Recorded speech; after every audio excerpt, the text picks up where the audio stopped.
Nessa nossa aula de hoje, nós vamos estar tratando sobre os patriarcas. Falar em patriarca é falar de Abraão, de Isaac e de Jacó. Esses são aqueles personagens que a Bíblia apresenta como tendo sido homens que Deus escolheu para que através desses homens, a nação de Israel fosse formada. E qual era o objetivo de Deus ao formar a nação de Israel?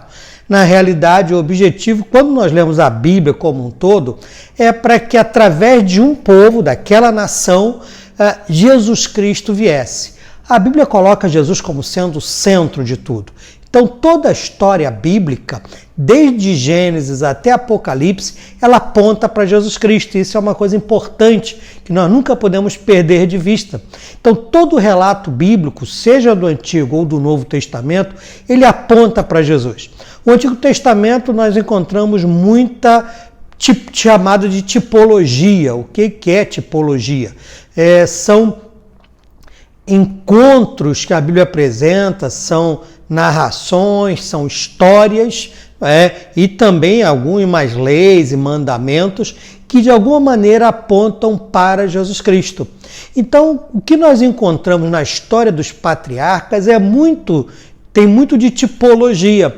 Por exemplo, Abraão tem o seu filho Ismael, que era o filho da escrava, mas não era o filho da promessa. O filho prometido era Isaac. Então, Abraão tem um filho com Sara. E aí nasce Isaac. Isaac, como filho da promessa, ele é pedido em sacrifício para Abraão por Deus. E aquele sacrifício que nós já vimos na outra aula, ele é uma tipologia de Jesus Cristo. Você veja, Isaac é o filho amado de Abraão, aquele filho que Deus pede que Abraão ofereça em sacrifício.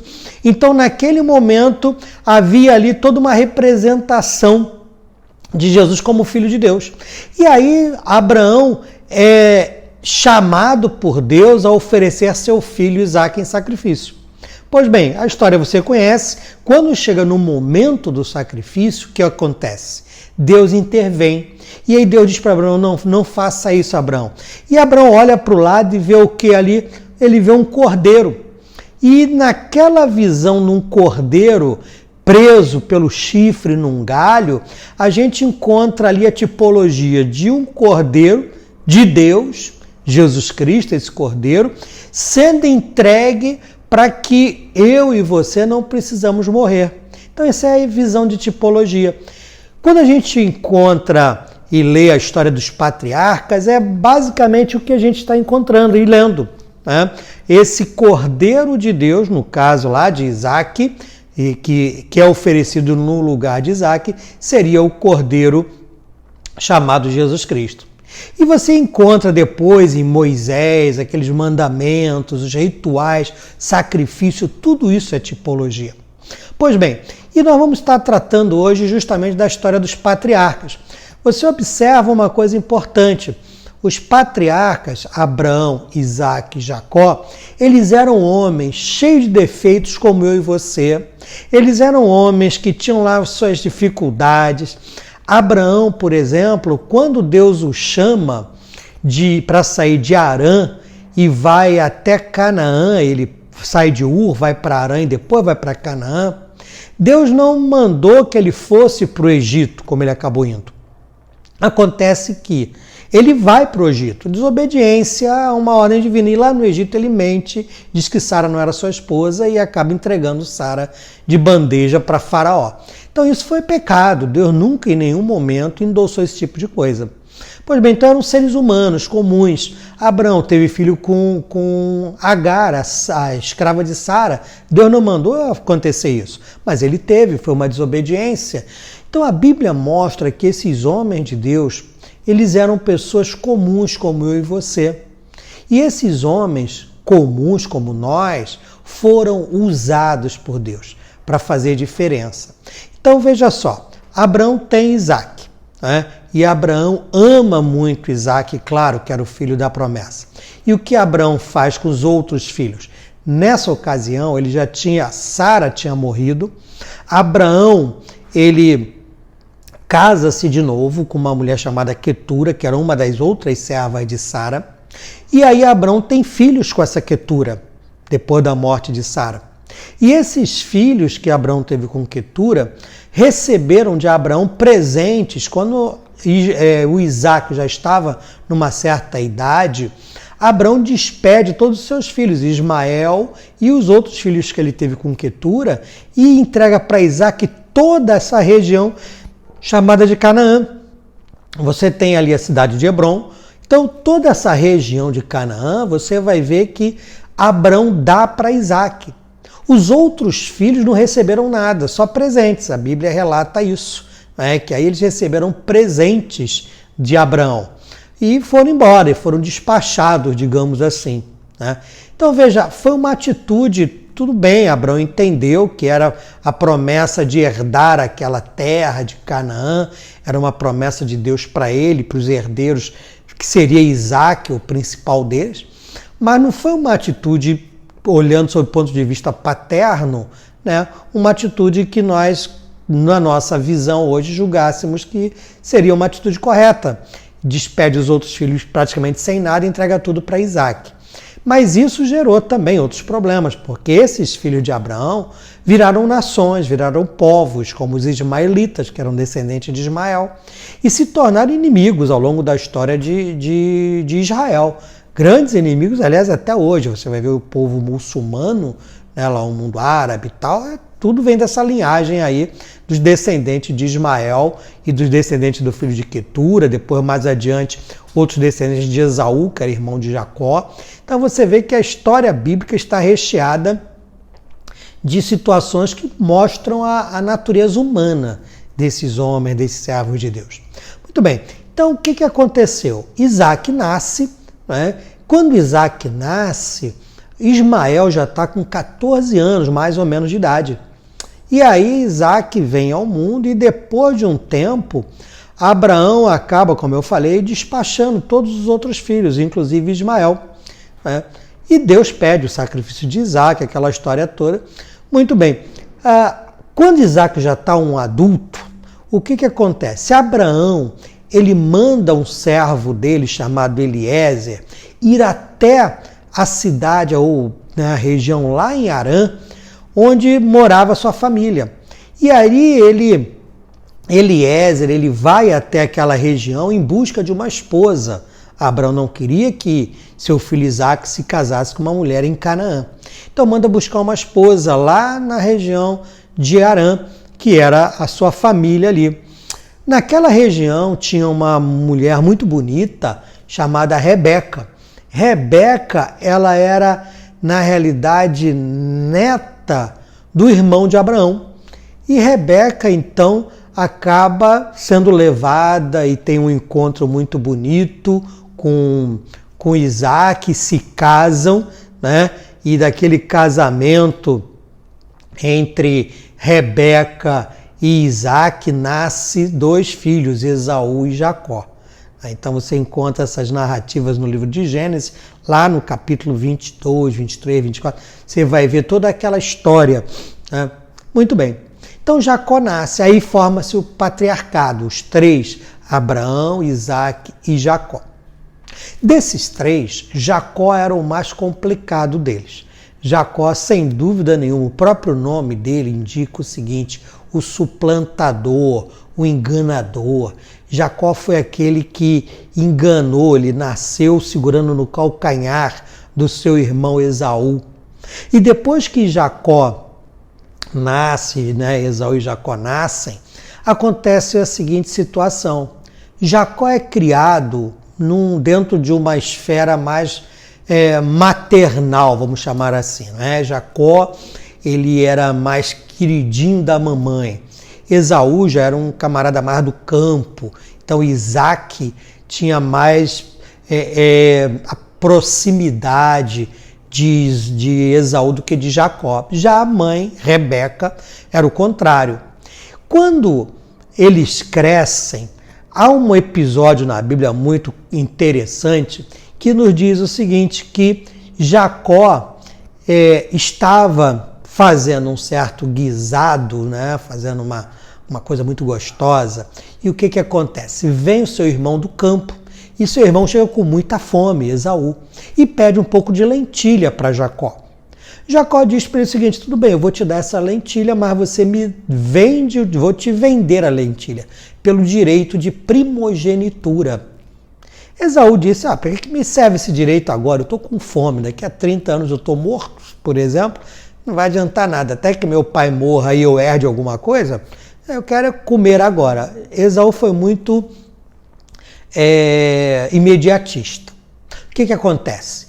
Esse direito de primogenitura significava o seguinte: Esaú, ao morrer o seu pai Isaque, Esaú herdaria o dobro do que Jacó herdasse de herança.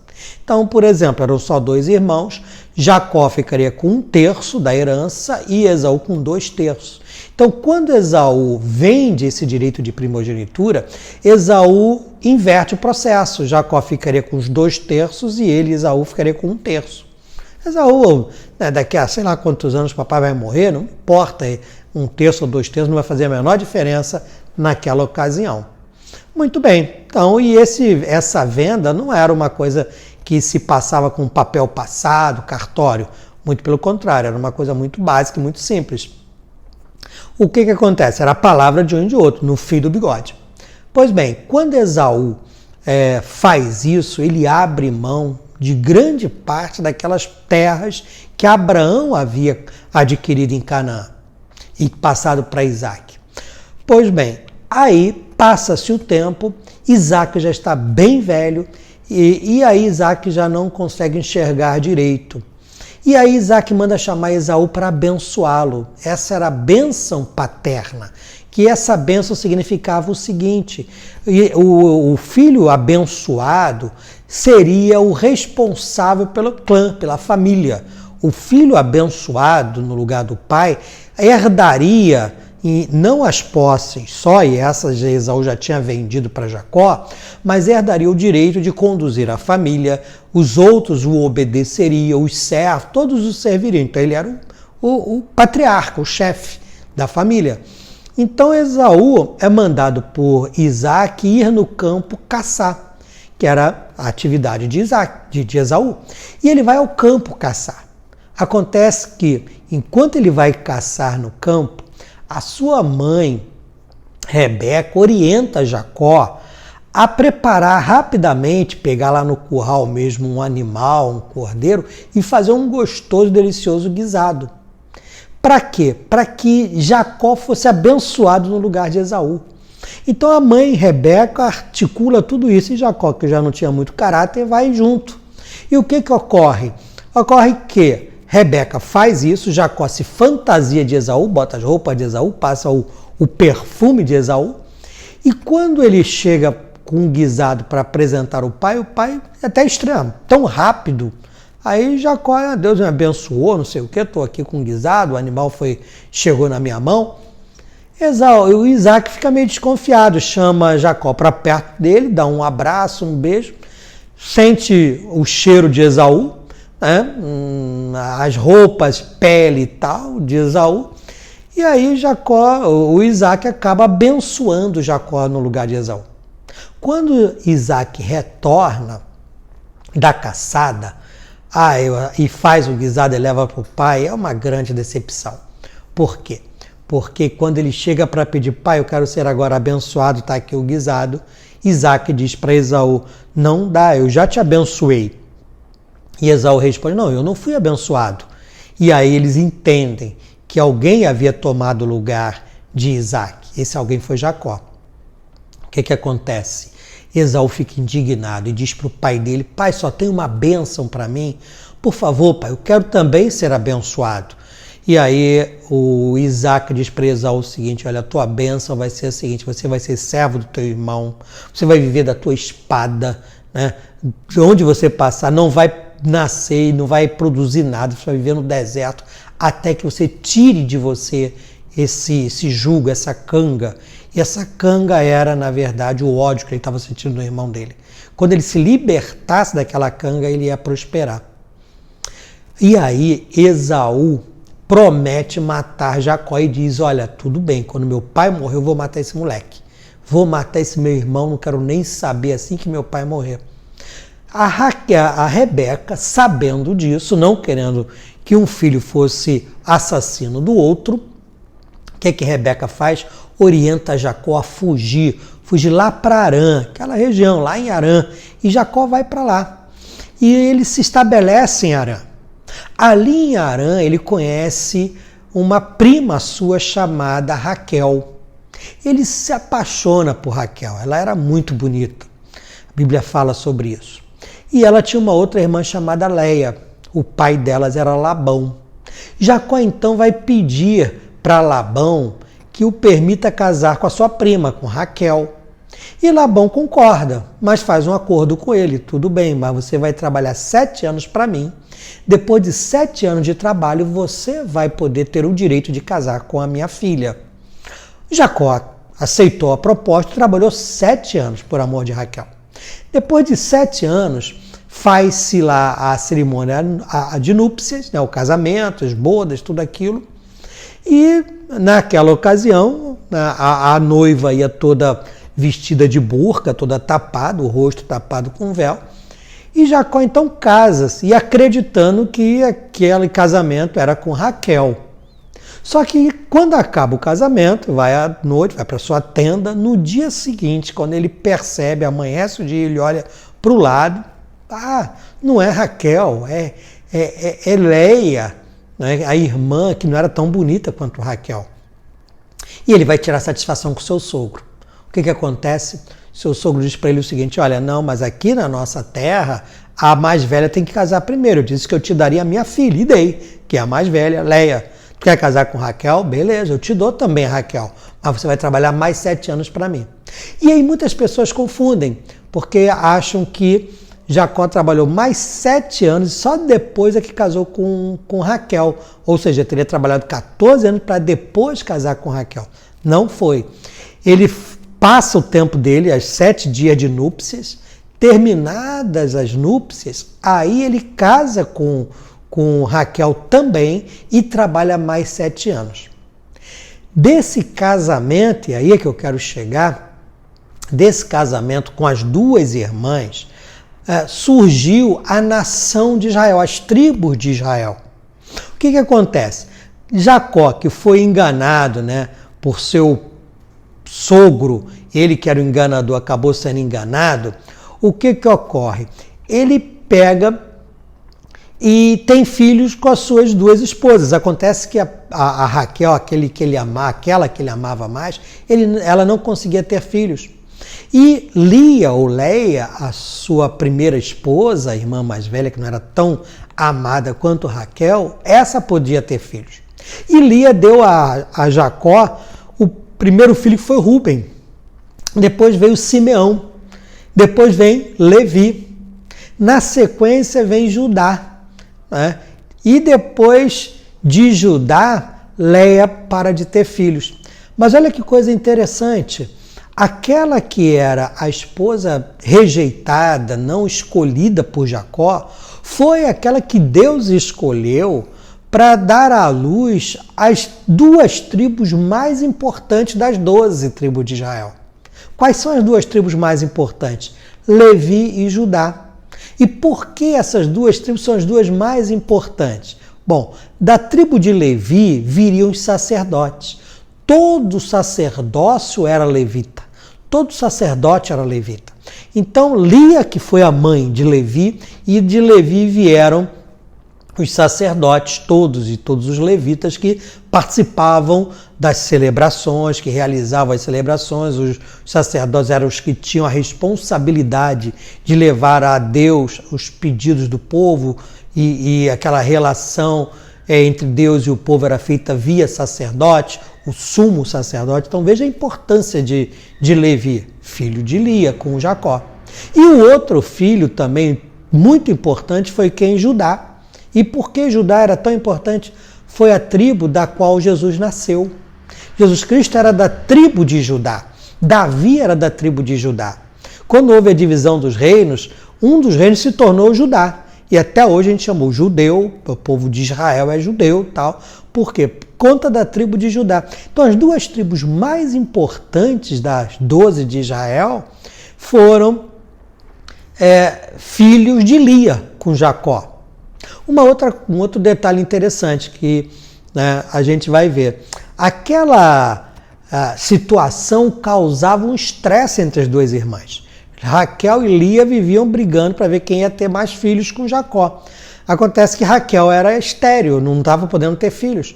E aí Raquel faz uma proposta para Jacó, na verdade dá uma ordem e ele obedece cordeiramente. Você vai dormir com a minha serva, vai dormir com Bila e você vai ter filhos com ela. E eu vou ser mãe, né, através da minha serva, ou seja, barriga de aluguel. Como Sara fez com Agar, né, lá na época de Abraão. Aí a Raquel faz isso e entrega, e Jacó dorme com Bila e tem um filho chamado Dan. Depois dorme de novo com Bila e tudo isso a Raquel mandando. E ele tem um outro filho chamado Naftali. O curioso é que se você olhar o relato bíblico, que está lá em Gênesis 29, vai do verso 31 até o versículo capítulo 30, verso 24, você vai encontrar algumas distorções absurdas ali. Por exemplo, quando Bila tem um filho chamado Dan, a Raquel diz, o Senhor me abençoou e me deu um filho através da minha serva. E a minha vergonha com a minha irmã foi diminuída. Depois tenho novamente, o Senhor me abençoou e veio outro filho, né, do meu marido com a minha serva. Veja, isso era uma disputa entre duas irmãs que não tinha nada a ver com Deus, foi uma coisa pecaminosa, absurda, mas elas estavam com aquela luta entre as duas, quem podia ter mais filho com quem. O que acontece? A Lia, que já não estava mais tendo filhos com Jacó, faz a mesma coisa, pega a empregada dela, a Zilpa, e entrega para Jacó ter filhos com Zilpa. E Jacó simplesmente, mais uma vez, cordeiramente, vai lá e tem filhos com a Zilpa. Né? E aí chama-se Gade esse filho, e depois tem outro filho chamado Asser. Veja, é muito absurda a história. Né? E Jacó era aquele marido que ia, é com ela que eu vou dormir essa noite, é com aquela, com quem é que vocês querem que eu durma? Absurdo isso. Né? E depois tem Issacar com Lia também. Né? E ainda Lia lhe dá um outro filho chamado Zebulon. Então veja, e ainda vem uma mulher chamada Diná. Então Lia tinha filhos. O fato dela entregar a escrava ou as servas para terem filhos com Jacó era um troço absurdo, porque ela tinha filhos. E podia ter mais filhos como teve. E a sua irmã também foi absurdo, porque não tinha sentido isso. Pois bem, aí finalmente José nasce filho de Raquel. Depois de tanto tempo, tanto sofrimento, tanta tristeza, Raquel acaba gerando José, que foi o outro filho também muito relevante pelo que acontece quando José vai para o Egito. E finalmente nasce Benjamim. Né? Benjamim é outro filho de Raquel. Só que quando Benjamim nasce, Raquel morre. Ele nasce no parto e Raquel morre naquela condição. Nisso já haviam se passado 20 anos e Jacó está voltando, você vê ali no mapa, Jacó está voltando agora para a região de Canaã 20 anos depois. Ele acha que seu irmão ainda está com raiva dele, está com ódio, quer matá-lo.